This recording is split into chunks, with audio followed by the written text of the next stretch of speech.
Salut tout le monde, j'espère que vous allez bien. On se retrouve pour un vrai vlog. On va essayer de faire un vrai vlog cette fois-ci. Nous sommes jeudi matin, donc j'ai tourné le dernier vlog hier, je crois. C'est hier, ouais, que je l'ai enregistré. Alors donc, je suis toujours sur la même lecture, sur ma liseuse, je suis toujours dans Armes de distraction massive de Philippe Corbet, où on nous parle de Trump en général, mais vraiment de ses débuts quand il avait 30 ans, comment quelqu'un l'a initié à tout ce qui est médiatique, plus tard à la politique, et comment il en est arrivé aujourd'hui. J'en suis qu'à 30%, donc pour l'instant, voilà, j'ai pas grand chose à vous dire, sauf que, enfin, à part une chose qui m'a marqué, parce que la semaine dernière, enfin il y a quelques jours, j'ai lu Résister de Salomé Saké, et en fait, ce qu'elle nous décrit dans son livre, et bien finalement, Arme de distraction massive, c'en est une très bonne illustration finalement. Voilà, tout ce qu'elle décrit, en fait, c'est ce qui a permis à Trump d'arriver au pouvoir. Et du coup, je trouve que les deux vont très bien ensemble.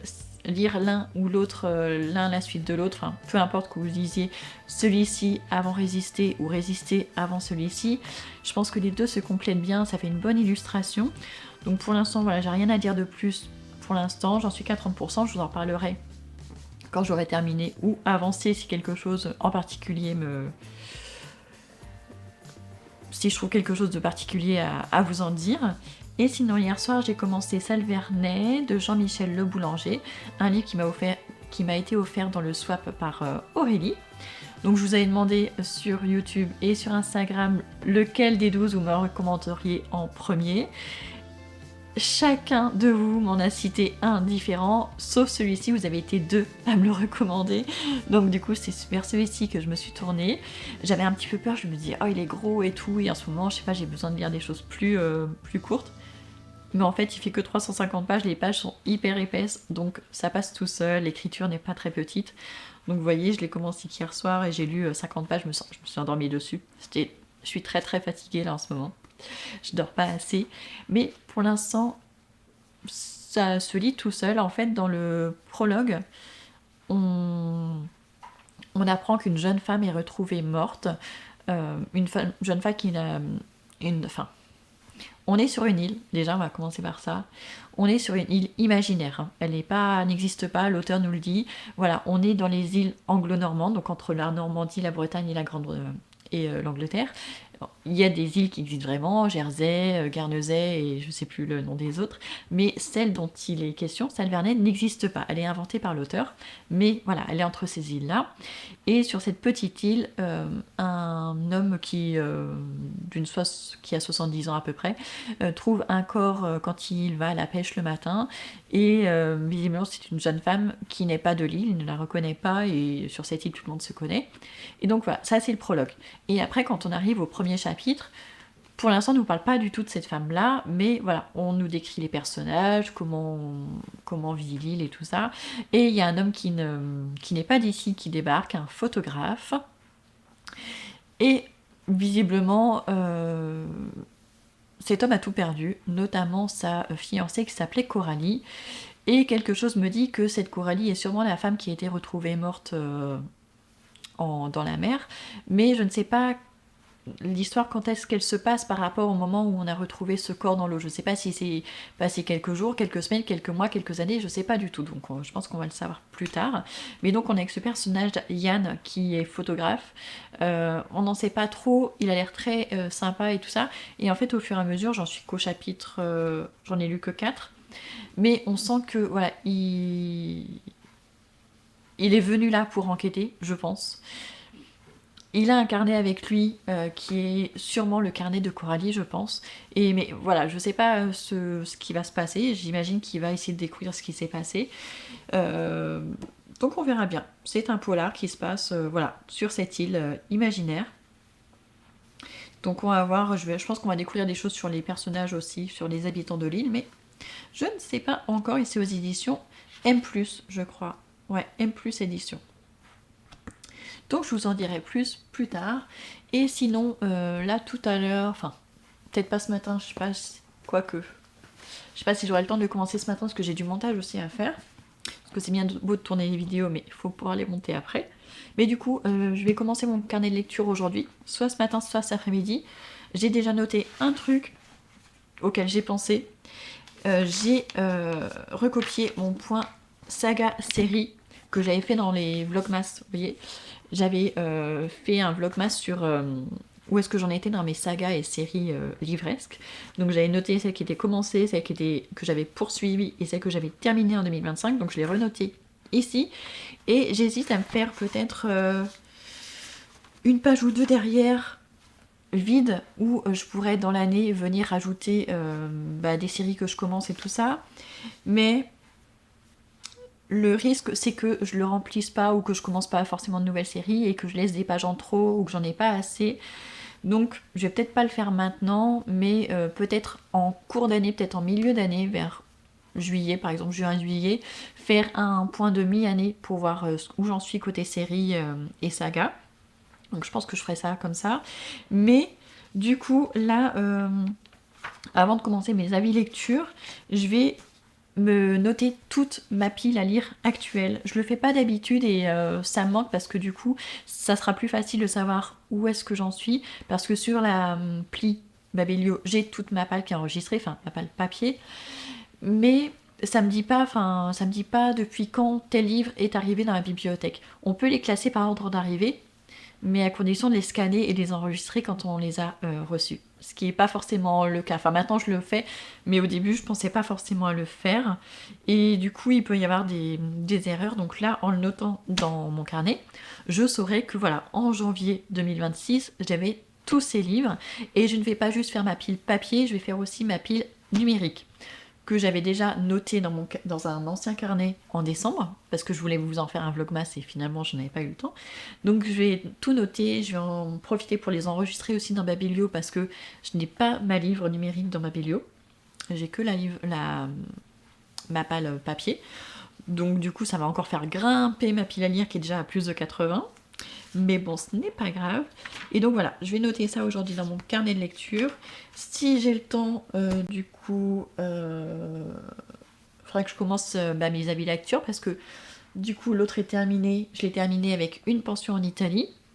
Et entre-temps, j'ai terminé Résister et toutes ses fautes. Donc j'ai 2 avis lecture à faire dans mon carnet. Je vais essayer de les faire aujourd'hui si je trouve le temps. Normalement, oui. Parce qu'en même temps, le montage peut attendre, parce que j'ai déjà plusieurs vidéos d'avance sur la chaîne. Donc je peux attendre pour le montage, c'est pas hyper urgent. Donc vu que j'aime bien me poser, quand je commence à faire mon carnet de lecture, il faut que je sorte tout, les washi tape, les stickers, la peinture, enfin tout. Donc là, vu que mon bureau est très petit, ça serait bête de tout sortir juste pour faire un seul truc. Donc je pense que je vais vraiment me poser sur mon carnet tout à l'heure et sortir tout mon matos. Et peut-être que je ferai le montage après, enfin je verrai. Je verrai comment je m'organise. C'est pas très urgent. Donc voilà, j'espère que ce petit vlog va vous plaire, j'espère qu'on va faire un vrai vlog. Et donc on se retrouve dans les prochains jours. Salut, je voulais juste vous dire que j'ai terminé Love Mom hier. Je l'ai lu, enfin je l'ai écouté en audio via Netcalet. Ça se lit enfin ça s'écoute très vite, c'est très addictif. Donc Love Mom, c'est écrit par Iliana Xanter. Qu'est-ce que je peux vous en dire? On est avec une jeune femme qui a 21 ans, qui s'appelle Mackenzie. Donc ça se passe aux États-Unis, bien sûr. Elle est étudiante et en fait sa mère est une célèbre romancière. Elle écrit du thriller. Et au tout début du roman, on apprend qu'elle vient de décéder. On ne sait pas comment. Mais voilà, elle est décédée et du coup, il va y avoir un enterrement et tout ça. Mackenzie se retrouve du coup avec son père. Sa grand-mère débarque aussi pour gérer l'enterrement et tout ça. Et en fait, on comprend que Mackenzie, elle est un peu en froid avec sa mère. Enfin, ils n'avaient pas vraiment de relation mère-fille. Et à la suite de la mort de sa mère, elle va recevoir une première lettre qui sera signée fan numéro 1. Et en fait, au début, elle ne sait pas trop vraiment, enfin c'est une lettre écrite soi-disant par sa mère pour elle. Mais c'est un peu spécial et en fait, elle va en recevoir plusieurs et elle va finir par comprendre que ces lettres, elles ont été écrites, bien sûr, avant la mort de sa mère, mais en fait, il y a très longtemps et en fait, c'est son journal, c'est le journal de sa mère, mais qu'elle reçoit du coup par petites touches à plusieurs jours d'intervalle. Et en fait, du coup, elle va se poser des questions sur sa mère, sur son père. Elle va aussi découvrir une conversation pendant l'enterrement ou juste après l'enterrement entre son père et un homme qu'elle ne connaît pas. Et quand elle va poser des questions à son père va botter en touche. Et donc voilà, elle se sent un petit peu seule. Et elle a un seul ami, elle a vraiment un meilleur ami, je sais plus comment il s'appelle, mais voilà, il est un petit peu plus âgé qu'elle, lui, il a fini la fac. Et en fait, grâce à lui, ça va lui permettre de surmonter le deuil de sa mère et surtout de savoir d'où viennent ces lettres, pourquoi il reçoit ces lettres, et voilà. Donc ça va nous emmener sur différents chemins parce que du coup, elle va enquêter via ces lettres, elle va découvrir des choses sur sa mère et du coup, elle va vouloir enquêter sur le passé de sa mère, ce qui va être très très très intéressant. On est sur une thématique que je n'avais encore jamais rencontrée dans un thriller. J'ai trouvé ça très intéressant, très bien fait, très bien mené parce qu'on y va petit à petit, mais avec des choses quand même assez fortes. Et ouais, c'est très très très addictif. On est avec des personnages franchement qui marquent, que ce soit Mackenzie, son meilleur ami, les choses qu'elle découvre. Tout est très marquant et j'ai beaucoup beaucoup beaucoup aimé. Je pense que je l'aurais encore plus aimé si je l'avais eu en version papier. Mais ouais, ça fait pas partie des livres que j'ai souhaité acheter. J'en ai acheté d'autres, mais pas celui-ci. J'ai fait d'autres choix. Mais du coup, je suis quand même très très contente de leur découverte en audio. C'est un super livre. Donc, si vous hésitiez à l'acheter, bah, franchement, n'hésitez pas, allez-y. Et sinon, bah, vous pouvez toujours attendre qu'il soit en poche. Je pense que d'ici un an ou deux, il sortira en poche également. Voilà, je vous laisse pour cette fois-là. Je suis toujours dans Salle Vernet. Et dans le livre sur Trump aussi. Je n'ai pas beaucoup avancé hier, j'étais vraiment crevée de chez crevée. Et sinon, ce matin en audio, je suis revenue sur Frankenstein du coup. Il me reste que 4 heures. Donc je me dis, allez, il faut que je le continue. Et là, je suis dans une partie qui est beaucoup plus intéressante. Donc je suis contente de ne pas avoir abandonné. Je vous laisse pour cette fois. Salut tout le monde, je reviens vous parler de mes lectures. Ce week-end, j'ai terminé un livre. Il s'agit de Salle Vernet de Jean-Michel Le Boulanger. Donc on est sur un thriller qui se passe sur une île imaginaire. Bon, en fait, vous connaissez les îles anglo-normandes, notamment Jersey, Guernesey. L'auteur nous en a inventé une qui s'appelle Salle Vernet. Et sur cette île, il a décidé d'y mener une petite intrigue. En fait, on va suivre Yann. Yann, c'est un grand reporter. Il est habitué à sillonner le monde, à prendre des photos notamment lors des conflits, des guerres et tout ça. Mais si il vient sur cette petite île, c'est parce que quelques mois auparavant, sa fille est morte sur cette île. Elle a été retrouvée morte dans l'eau et en fait, c'est ce qui se passe dans le prologue. Et on ne sait pas comment elle est morte, si elle s'est suicidée, si elle s'est noyée, enfin on ne sait pas ce qui s'est passé. Et en fait, Yann, il vient justement sur cette île incognito pour essayer de découvrir ce qui est arrivé à sa fille. Et donc, voilà, il y va sans dire qu'il est le père de cette jeune fille. Il essaie de découvrir les secrets des habitants et tout ça. Et en fait, on va se retrouver. La petite vie tranquille qu'on nous décrit au début sur l'île va s'avérer être très trompeuse. On va découvrir des secrets énormissimes. Et ça se passe assez lentement au début. Après, ça s'accélère vers la fin. Mais c'est vrai que c'est assez inhabituel cette construction. Enfin, c'est pas la construction qui est inhabituelle, mais j'ai l'habitude d'avoir quelque chose de soit plus rapide, soit plus étoffé. Enfin voilà, j'ai trouvé ce roman différent de ce que je lis d'habitude. Je me suis quand même ennuyée un petit peu par moment, mais sinon l'intrigue est franchement très intéressante. On est vraiment sur la vie de l'île, donc si vous cherchez quelque chose qui se passe dans une île avec plein de secrets, c'est pas mal, franchement pas mal. Sinon, pas en audio. En audio, je suis toujours dans Frankenstein. Je l'ai un petit peu continué, il me reste 1 heure. Et honnêtement, en continuant, c'est vachement mieux. Notamment, moi, ce que j'aime avec dans ce livre-là, ce sont les dialogues qu'il y a entre Frankenstein et sa créature. Je trouve que les dialogues sont vraiment hyper intéressants. Quand Frankenstein est tout seul, je trouve ça moins intéressant. Quand la créature est toute seule, c'est déjà plus intéressant. Mais les dialogues entre les deux sont vraiment, vraiment excellents. Donc voilà. Donc j'ai hâte d'être à la fin. Il me reste 1 heure. Et une fois que j'aurai fini celui-ci, j'ai 3 livres audio qui m'attendent sur NetGalley. Donc je pense que ça va être assez chouette. Franchement bien. Et sinon, hier soir, j'ai commencé Hors champ de Marie-Hélène Lafont. Alors je l'ai commencé qu'hier soir, vous voyez, j'en suis déjà à la moitié. Il se lit très très vite. C'est un petit peu différent de ce que j'en attendais. Je vous avais dit, hein, quand j'avais fait la vidéo des sorties de janvier 2026, je vous avais dit que voilà, le thème m'intéressait, le monde agricole, la succession au niveau des fermes et tout ça.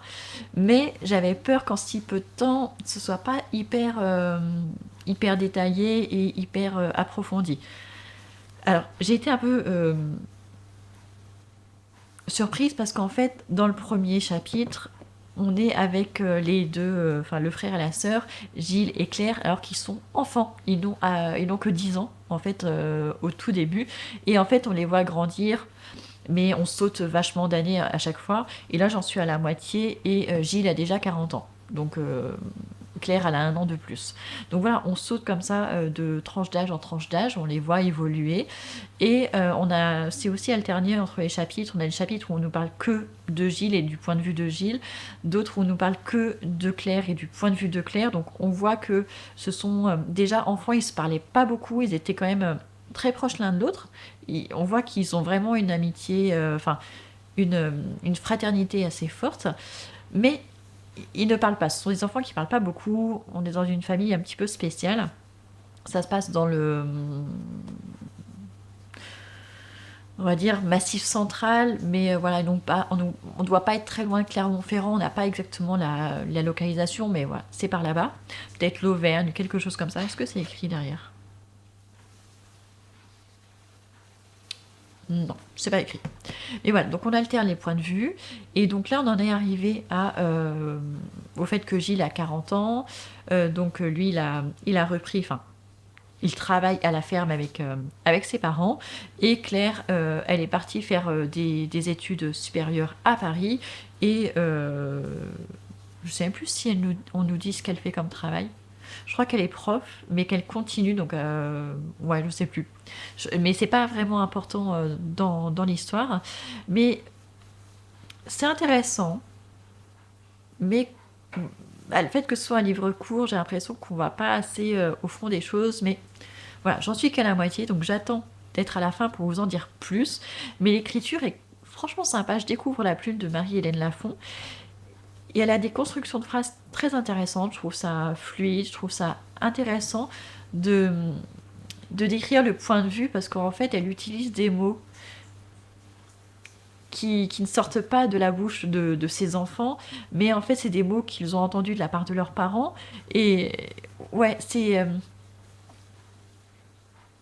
assez spécial comme écriture, mais j'aime beaucoup, je trouve ça très immersif, et je trouve que du coup on entre plus facilement dans la peau des personnages et on se met vachement plus à leur place, en fait, on rentre vraiment dans leur personnage, dans leur tête, dans leur manière de penser qui est différente suivant les personnages, et du coup voilà, j'aime beaucoup sa plume.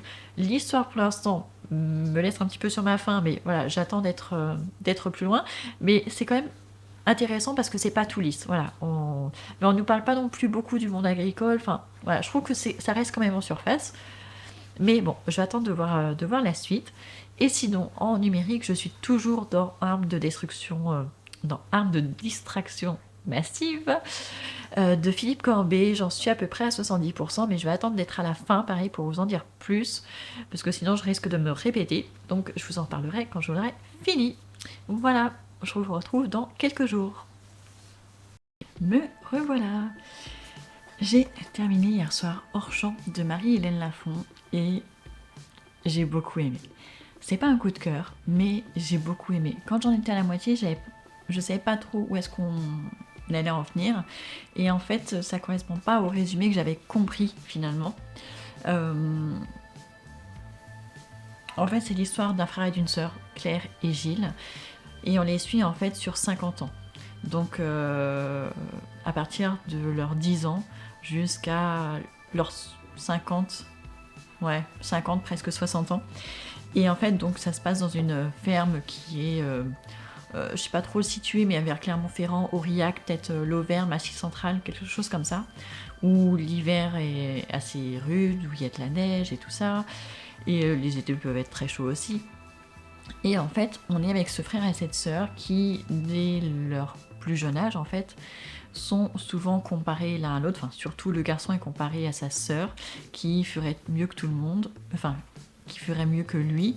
Et en fait, tout au long de sa vie, en fait, ses parents vont pas arrêter de le rabaisser, de le comparer à d'autres personnes. Au début, c'était à sa sœur, après, c'est aux autres agriculteurs et tout ça. Et en fait, il n'était pas très bon à l'école. Sa sœur était très bonne à l'école, donc sa sœur est partie faire des études supérieures à Paris, elle est devenue professeure, puis fait un doctorat, donc voilà, elle est partie sur cette voie-là. Et en revanche, son frère, qui a même pas un an de moins qu'elle, en fait, ils lui ont jamais posé la question de ce qu'il voudrait faire plus tard, il l'a jamais dit non plus, et du coup, il a été naturel que ce soit lui qui reprenne la ferme. C'est quelque chose qui arrive très souvent, mais là le problème dans cette histoire, c'est que on est dans un environnement toxique en fait, avec un père qui est violent, en tout cas verbalement. Physiquement, on sait pas trop, j'ai l'impression qu'il y a un petit peu des non-dits dans ce texte, et c'est une ambiance vraiment très désagréable dans cette maison. La mère, au début, on a un petit peu de pitié pour elle parce qu'on se dit ouais, tout ça c'est à cause du père. Mais en fait, plus on avance dans le texte, plus en fait la mère ne nous paraît pas si innocente que ça. Parce qu'au début, le fils, on comprend qu'il reste pour la mère, pour sa mère. Mais en fait, petit à petit, on se dit, en fait, il aurait dû partir depuis longtemps. En fait, il n'a pas choisi cette vie. Et c'est révoltant parce qu'on est triste avec lui. Il est au bout du rouleau et personne ne cherche à l'aider, à le comprendre. Enfin, c'est vraiment une histoire très très triste. Ça m'a fait beaucoup de peine. J'avais beaucoup de peine pour cet homme qui était dans une vie qu'il n'avait pas choisie et qui est une vie très très dure, entouré de personnes qui ne veulent pas forcément du bien, à part sa sœur, mais sa sœur elle est loin, donc voilà. Mais j'ai beaucoup aimé la manière dont c'était écrit, le choix du vocabulaire qui est un petit peu vieillot, mais justement je trouvais que ça collait bien avec l'histoire. Il y a un petit décalage parce que ils étaient enfants dans les années quoi, dans les années peut-être 60, 70. Je crois qu'elle part en 82, en 82 c'est le moment où elle devient prof. Donc ils ont dû naître dans les années 60, voilà. Donc je sais pas trop comment vous l'expliquer ce texte. Il est court, mais il est quand même pas hyper simple à résumer. Mais voilà, en fait, moi je pensais que l'histoire ça allait être qu'est-ce qui se passe au moment où le père prend sa retraite. Mais en fait non, ça arrive. Enfin, l'histoire commence beaucoup plus tôt parce que ça commence dès leur enfance en fait. Et finalement, le père prend sa retraite assez tôt dans l'histoire, mais en fait c'est comme s'il ne la prenait pas parce qu'il reste le chef, même si sur le papier c'est son fils qui est chef d'exploitation, mais sur le terrain c'est toujours le père qui donne les ordres, et enfin, c'est révoltant, c'est triste, mais c'est une très très très belle écriture. Voilà, donc si vous avez l'occasion de le lire, surtout n'hésitez pas, je pense que vous le trouverez en médiathèque. Sinon, j'ai fini Frankenstein. Finalement, c'était mieux que ce que je vous disais au départ. En fait, on est avec un scientifique qui s'appelle Frankenstein, pour ceux qui ne connaissent pas l'histoire. Il fait des expériences et à un moment, il se dit qu'est-ce qui arriverait, qu'est-ce que ça donnerait si je prenais des morceaux de différents corps pour les assembler en un seul morceau. Et en fait, il ne sait pas à quoi il va arriver, mais il le fait. Et donc, il va créer sa créature qui n'a pas de nom, je crois, mais c'est sa créature. Et en fait, très vite, il va s'en désintéresser, il va être dégoûté par cette créature. Et voilà, il va laisser tomber. J'ai peut-être un petit peu zappé sur le début, j'étais pas très concentrée, je décrochais. Donc, je ne sais pas comment il en est arrivé là, mais après, il est tombé dans une grosse dépression. où il a mis beaucoup de temps à s'en remettre. Il a été aidé par ses amis, puis sa famille. Au début, il vit à Genève d'ailleurs, je ne vous l'ai pas dit, mais ça se passe en Suisse au départ. Et en fait, petit à petit, voilà, il se remet. Et en fait, à un moment donné, il y a un drame. Je crois que c'est son petit frère qui est assassiné. Et en fait, il va tout de suite penser que c'est sa créature qui l'a tué. Mais quelqu'un d'autre va être accusé à sa place et elle va être tuée. Voilà, exécuter ces personnes-là qui étaient innocentes. Et après, il va avoir qu'une idée, c'est de retrouver sa créature et peut-être de la tuer. Sauf que quand il la retrouve, la créature, en fait, ils arrivent à avoir un dialogue. Et en fait, la créature accuse son créateur de l'avoir laissé tomber. Parce que cette créature, elle se rend compte qu'elle est hideuse et que en fait les gens ont peur d'elle, donc il ne reçoit que du dégoût et il n'a pas d'amour. Et donc il réclame à son créateur de lui fabriquer une créature mais femelle pour lui avoir aussi l'affection que les hommes ont et que lui n'a pas. Et du coup, il se retrouve, Frankenstein est un petit peu dans un dilemme. Qu'est-ce que je fais? Je ferai une deuxième créature, mais qui risque de tuer des gens? Ou est-ce que vraiment je suis responsable de la tristesse de ma créature et je dois lui donner une femelle? Voilà, il y a quelque chose qui se passe et c'est très difficile pour lui de choisir. Et du coup, il va dire à sa créature qu'il va le faire et en fait, il ne va pas tenir sa promesse. Et après, ça va être un jeu du chat et de la souris où voilà, pendant longtemps et en fait du coup la créature n'a qu'une idée en tête, c'est de se venger et elle va réussir à se venger via différents moyens. Et en dehors de ça, on a aussi l'histoire de la créature quand elle s'est sauvée du laboratoire, enfin je sais pas trop, et en fait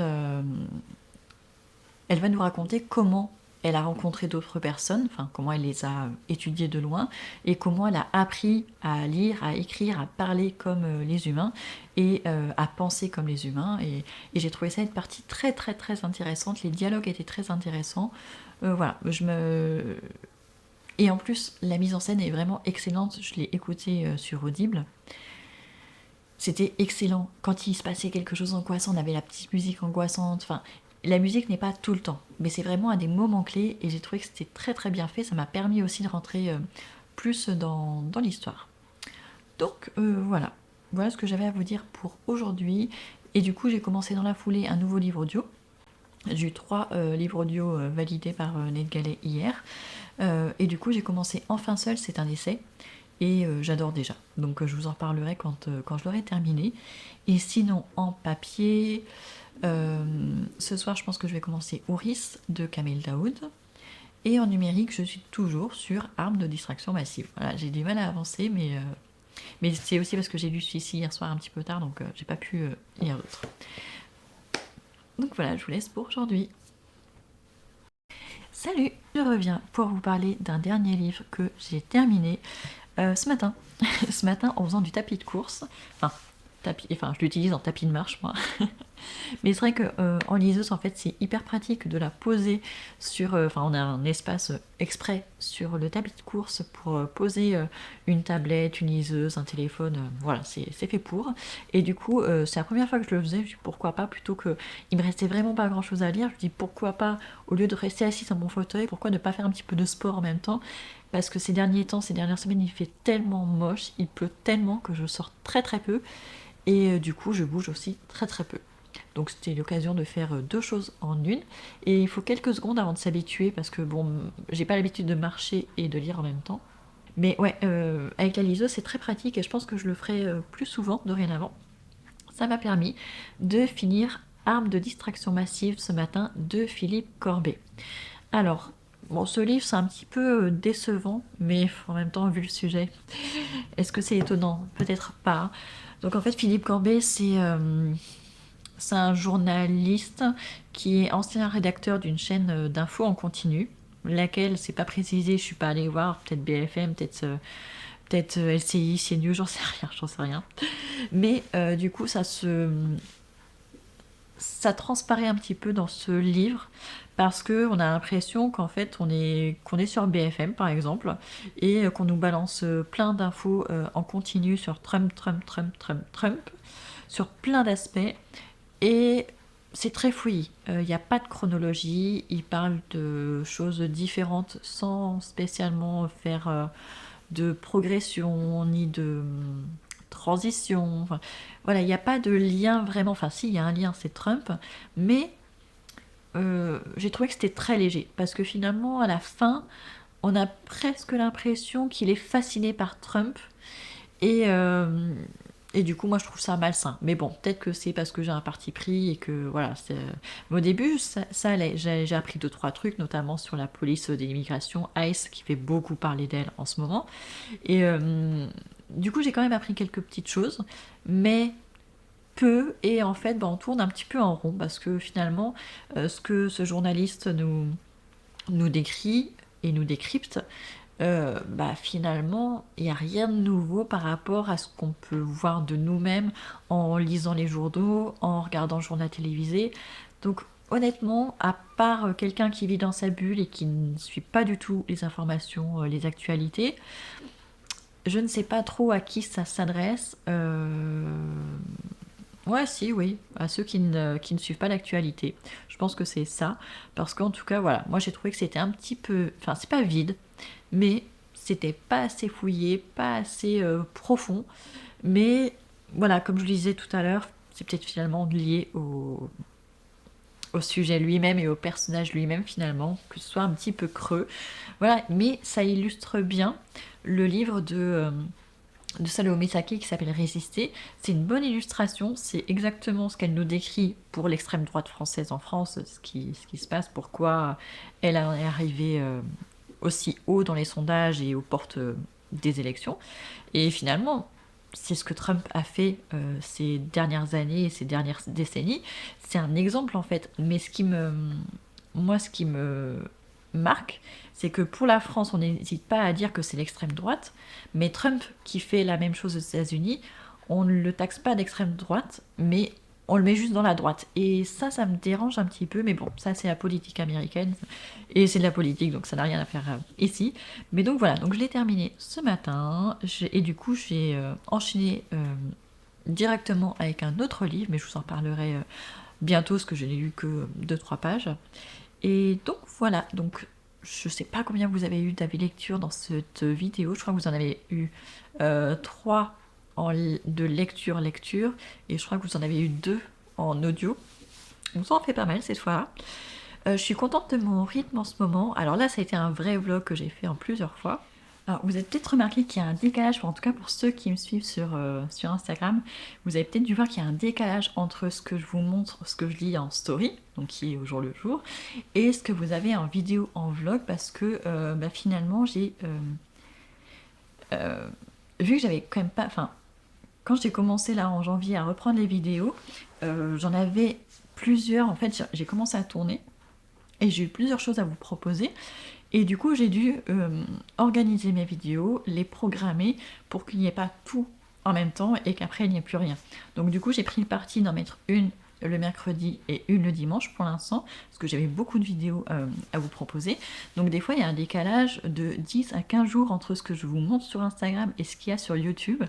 Mais petit à petit, je pense que ça va se rattraper. Et puis de toute façon, le plus important, c'est que vous ayez mes avis lecture, peu importe que vous les ayez en janvier, en février, j'ai envie de dire, peu importe.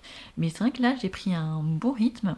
Ce vlog-là, il était en plusieurs fois, mais je pense que pour les prochains, ce sera en une seule fois, comme j'ai fait dans les vlogs précédents, parce que finalement, je trouve ça plus pratique, parce que sinon après je m'en mêle les pinceaux en fait quand je transfère mes vidéos sur l'ordinateur. Je sais plus à quel moment ça a été fait et tout. Et là, étant donné que je filme pas mal de vidéos en avance, du coup, je me retrouve un petit peu des fois à me dire oh, c'était pour quelle vidéo et tout. Et c'est pas évident parce que vu que je les filme en avance et je les monte pas forcément tout de suite. Donc là, dans les prochains vlogs, ça sera sûrement des vlogs faits en une seule fois. Je prends un moment dans la semaine où je viens vous parler de mes lectures terminées et celles qui sont en cours. Et je pense que ça va être plus pratique parce que là, sinon, ça commence à faire beaucoup. En plus des vidéos pour ma première chaîne, en plus des vidéos pour ma chaîne enfant. Ça fait beaucoup et du coup, je risque de me mélanger. Donc je pense que pour vous, ça vous change pas grand-chose. Mais en tout cas, je suis contente de mon rythme actuel de vidéo. Je vous ai dit que je me prendrais pas la tête cette année et en effet, vous voyez, je me prends pas la tête. Si j'ai une vidéo à vous proposer, je la mets, je programme. Mais voilà, je me dis pas, ah tiens, il faut que je fasse cette vidéo à cette vidéo. Là en plus, j'ai eu pas mal d'idées en début d'année et du coup, je les ai notées. Et donc j'ai ma programmation jusqu'à fin février, début mars, je crois. Et jusqu'à là, j'ai 2 vidéos par semaine. À un moment, j'ai manqué à en mettre 3 et puis je me suis dit non, c'est pas des vidéos qui ont besoin d'être là immédiatement. C'est pas comme une pile à lire où si je voulais faire une pile à lire de janvier, il faudrait que je la mette en janvier. Là, ce sont des vidéos que je peux caser au fur et à mesure, donc c'est ce que je vais faire. Comme ça me laisse du temps et en plus, ça permet de prolonger les vidéos, sachant que dans quelques semaines, il y aura les vacances scolaires. Je crois que nous, on fait partie des premiers cette année. Ouais, on va être en vacances vers le 17-18 février, donc ça va bientôt arriver. En même temps, il y a Ramadan qui va débuter en même temps, ça dure un mois. Donc même si moi je fais pas Ramadan, ma famille le fait, donc forcément c'est un rythme qui est différent, qui est fatigant. Donc voilà, c'est pas plus mal d'avoir de l'avance, je trouve que c'est bien, ça évite le stress.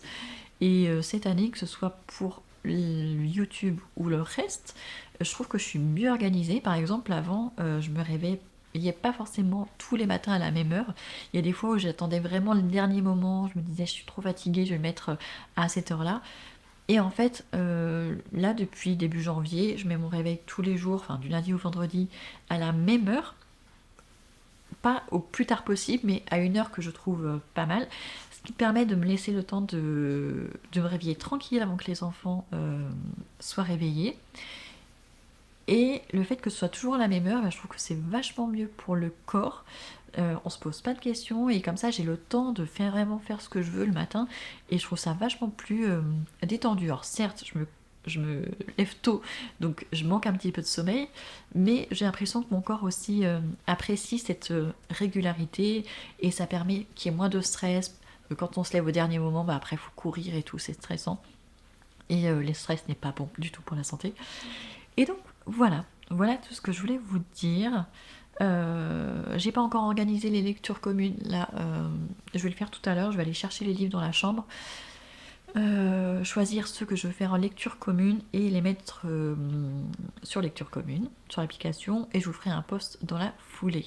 Et donc voilà, ouais, c'est tout ce que je voulais vous dire, je crois. Donc j'espère qu'en tout cas ce vlog vous aura plu. En tout cas voilà, n'hésitez pas à me laisser des commentaires, à liker, je sais que je le dis pas souvent mais ça permet d'aider ma chaîne. Donc n'hésitez pas à le faire, même si on vous le dit pas, n'hésitez vraiment pas à le faire à chaque vidéo. Et on se retrouve très bientôt pour de nouvelles lectures. Ciao ciao!